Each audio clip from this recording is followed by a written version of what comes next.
आप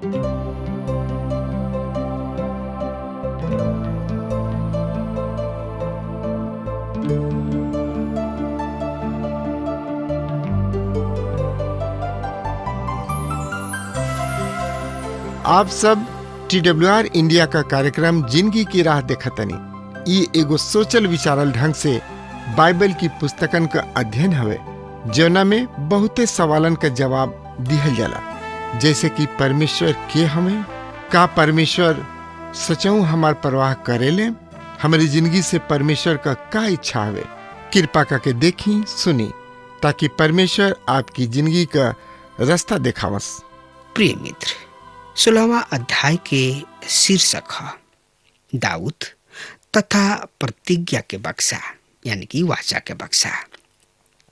और इस 17वां अध्याय के शीर्षक है दाऊद तथा परमेश्वर के मंदिर। 15वां अध्याय के आखिरी पद में हम प्रतिज्ञा के बक्सा के दाऊद नगर में पहुंचत देख रहल बानी। और ये कारण हम राजा दाऊद के परमेश्वर यहोवा के सामने नाचत कूदत और आनंद मनावे के देख रहल बानी। हम एगो ऐसन व्यक्तित्व के भी देखनी जौन की खुश ना रहन और ऊ दाऊद के तुच्छ जानलस। ऊ आदमी के रहे। 15वां अध्याय के 29 पद। और ऐसन भइल कि जब यहोवा के वाचा तथा प्रतिज्ञा के बक्सा दाऊद नगर में पहुंचल तो दाऊद के बेटी मीकल खिड़की में से झांक के दाऊद राजा के कूदत देखलस और आनंद मनावत देखलस। और ऊ मन ही मन उनका के तुच्छ जानलस। प्रिय मित्र, 16वां अध्याय में हम प्रतिज्ञा के बक्सा के उचित स्थान पर देखेंगे। तो एकरा बारे में जानकारी खातिर रउआ हमरा संगे आपन पवित्र शास्त्र बाइबल खोलियनी। हाँ, तो ओमे देखी पहला इतिहास 16 अध्याय 1 पद से लेके 7 पद एह तरी से लिखल बा, यानी कि बता रहल बा। तब परमेश्वर के बक्सा के ले आके ऊ ओ तंबू के भीतरी रखले, जेकरा के दाऊद उनका खातिर खड़ा कोले रहन। और ऊ परमेश्वर के आगे होम बलि चढ़ावले। जब दाऊद होम बलि और मेल बलि चढ़ा चुकले, तब ऊ परमेश्वर यहोवा के नाम से प्रजा के आशीर्वाद दिहले। तब ऊ का पुरुष का स्त्री सब इस्राएली सब के एक एक गो रोटी, एक एक गो टुकड़ा मांस और किशमिश के एक एक गो टिकिया बांट दिले। तब ऊ लेवी सब में से कुछ के परमेश्वर यहोवा की बक्सा के आगे सेवा टहल करे और इस्राएल के परमेश्वर यहोवा के चर्चा और उनकर धन्यवाद और उनकर स्तुति करे खातिर नियुक्त कैले। उनकर मुखिया त असाफ रहन और उनकरा बाद जकरिया, फिर इएल, समीरामोत, एहीएल, मत्तित्याह, एलिआब, बनाया, ओबेद, एदोम और इएल रहन, जौन की बाज यानी कि साजबाज, सरंगी, बीड़ा ले रहन। और असाफ जोर से बजे वाली झांझ सबके खातिर भइल रहे। और बनया और यह जिएल नाम याजक परमेश्वर के प्रतिज्ञा के बक्सा के आगे नित्य तुरही सब बजावल करत रहन। तब ओही दिन दाऊद पहला हाली परमेश्वर यहोवा के धन्यवाद करे के काम असाफ और उनकर कुटुंबी सब यानी कि रिश्तेदार सब के सौंपले। प्रिय भाई बहन, चौथा पद के हम देखनी है कि राजा दाऊद 4 गो विशेष कार्य के खातिर लेवी सब में से लोगन के नियुक्त कैलन। पहल का कार्य परमेश्वर यहोवा के बक्सा के सेवा टहल। दूसर का कार्य इसराइल के परमेश्वर यहोवा के चर्चा करे अर्थात प्रचार करे खातिर। तीसर का ह परमेश्वर के धन्यवाद करे खातिर। चौथ का ह परमेश्वर के स्तुति गान करे खातिर लोगन के नियुक्त कैलन। प्रिय मित्र, आज एगो विश्वासी जन के खातिर ई 4 गो बात बहुते ही महत्वपूर्ण बा। परमेश्वर पिता एगो विश्वासी जन के अपना सेवा खातिर पवित्र कैलन। उ हमरा के सुसमाचार प्रचार करे खातिर उनका चर्चा खातिर नियुक्त कैलन।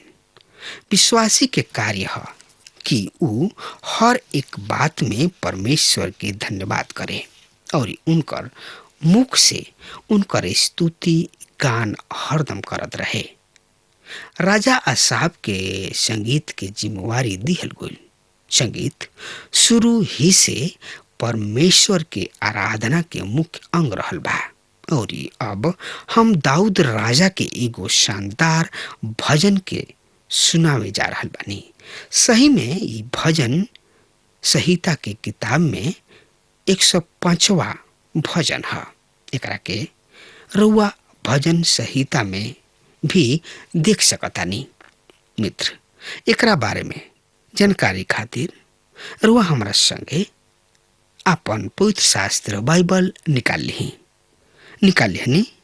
हाँ, तो ओहमे देखी पहला इतिहास 16 अध्याय के 8 पद से लेके 24 पद ए तरी से बता रहल बा। सुनी, उंघाई मत, हम पढ़ रहल बानी।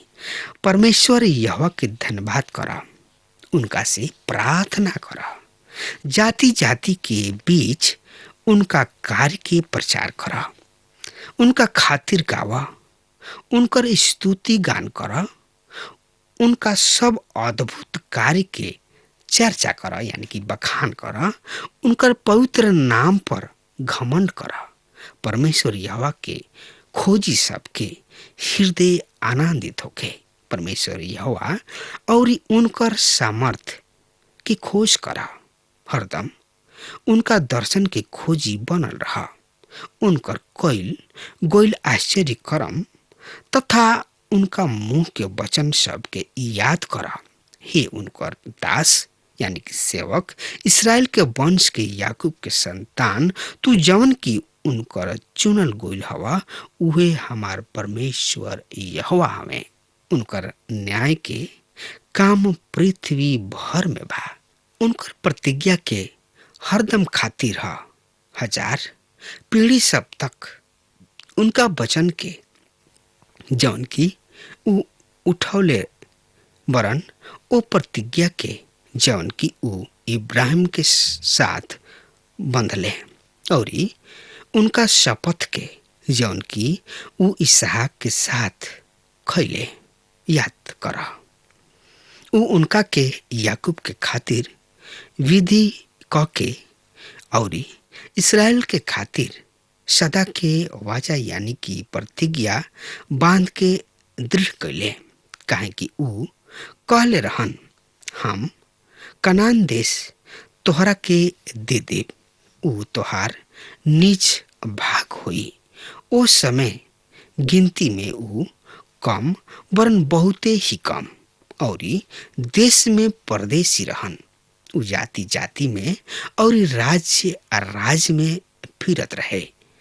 फिर भी उ कोनो आदमी के ओकरा पर अंधेर ना करे दिहले, वरन राजा सब के उ ई कह के उनकर निमित चेतावनी दिहले कि हमरा अभिषिक्तन के तू मत छुआ और ना हमरा नबी सब के हानि करा। हे सब पृथ्वी के लोग परमेश्वर यहोवा के सामने गावा, हर दिन के उनकर कईल उद्धार के शुभ समाचार सुनावत रहा। देश देश में उनका महिमा के और सब जाति सब में उनका अद्भुत कार्य के बखान करा। प्रिय मित्र, राजा दाऊद यहाँ लोगन के प्रोत्साहित और प्रेरित कर ताणे कि ऊ यहोवा अर्थात प्रभु के धन्यवाद करा, उनका से प्रार्थना करा तथा उनका अद्भुत कार्य की बखान करा। रुआ कहब का है तो यही अध्याय के 25 से 33 पद के देखी। एह तरी से लिखल बा एह पद में, काहे कि परमेश्वर यहोवा महान और प्रशंसा अजोग हवे और उनकर भय सब देवता सबसे अधिक मानल जाए। काहे कि देश देश के सब लोग सब देवता त मूर्ति सब ही है, पर परमेश्वर यहोवा आकाश मंडल के बनौले बने, उनका सामने यर्ष और प्रताप हवे। उनका यहाँ समर्थ और आनंद बा। हे जाति जाति के कुल परमेश्वर यहोवा के गुणवाद करा, परमेश्वर यहोवा के समर्थ और महिमा के बखान करा। परमेश्वर यहोवा के नाम के जोग उनकर महिमा करा। भेंट लेके उनका सामने आवा, पवित्रता से शोभा या मान होके परमेश्वर यहोवा की आराधना करा। हे सब पृथ्वी के लोग उनका सामने कांपत रहा। जगत निश्चय स्थिर बा, ऊ टले के नइखे। आकाश मग्न और पृथ्वी आनंदित होके। जाति जाति में कल जाए, परमेश्वर यहोवा राज करेलन। समान और ओकरा से सब चीज हर्षनाद करे। मैदान और जवन कुछ ओकरा में बा सब प्रफुल्लित होखे। तब वन के फेड़ आनंद से परमेश्वर यहोवा के सामने जय जयकार करिए, काहे कि ऊ जगत के न्याय करे आ रहल बने। प्रिय मित्र, एकरे साथ अध्याय 16 समाप्त होता। हमने के देखनी जा कि वाचा के बक्सा उचित स्थान पर पहुंच गई और अब विधिवत रूप से परमेश्वर यहोवा की आराधना कइल जा रहा बा। आइए अब देखल जाओ अध्याय 17 के। अध्याय 17 में हमने के विषय हुई राजा दाऊद तथा परमेश्वर के भवन। मित्र, हम दूसरा सामुएल के 7वां अध्याय में पढ़ चुकल बानी जा कि दाऊद के बड़ा ही इच्छा रहे कि ऊ परमेश्वर के खातिर एगो भवन बनावस। ऐसे ऊ एकरा बारे में नतान नबी से एकरा बारे में परमेश्वर के इच्छा के जाने चाहत रहन। मित्र, त एकरा बारे में जानकारी खातिर रुआ हमरा संगे आपन पवित्र शास्त्र बाइबल निकाली और ओमे देखी पहला इतिहास 17 अध्याय 1 पद से 2 पद एक तरी से बता रहल बा। सुनी, कान पाठ लगा के रुआ उंघाई मत। जब दाऊद अपना भवन में रहे लगले तो ऐसन भइल कि ऊ नतान नबी से कहले, देख, हम तो देवदार के बनल घर में रहिना, पर परमेश्वर यहोवा के प्रतिज्ञा के बक्सा तंबू में बा। तब नतान दाऊद से कहलन, जवन कुछ तोहरा मन में बा ओकरा के कर, काहे कि परमेश्वर यहोवा तोहरा साथ बाणे। प्रिय मित्र, ओ राती जम के बरखा बरिसल हुई और राजा दाऊद अपना महल के छत पर बरखा के 2 बूंद की आवाज सुन ले हुई हैं।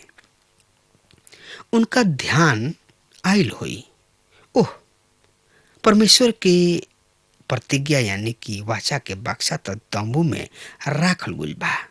तो दाऊद नतान नबी से कहले, हम परमेश्वर यहोवा के खातिर एगो भवन बनावे चाहतानी। नतान नबी कहले, तोहार विचार तो उचित बा, अपना मन के अनुसार कर। प्रिय मित्र, हमरा नतान नबी से सहानुभूति बा।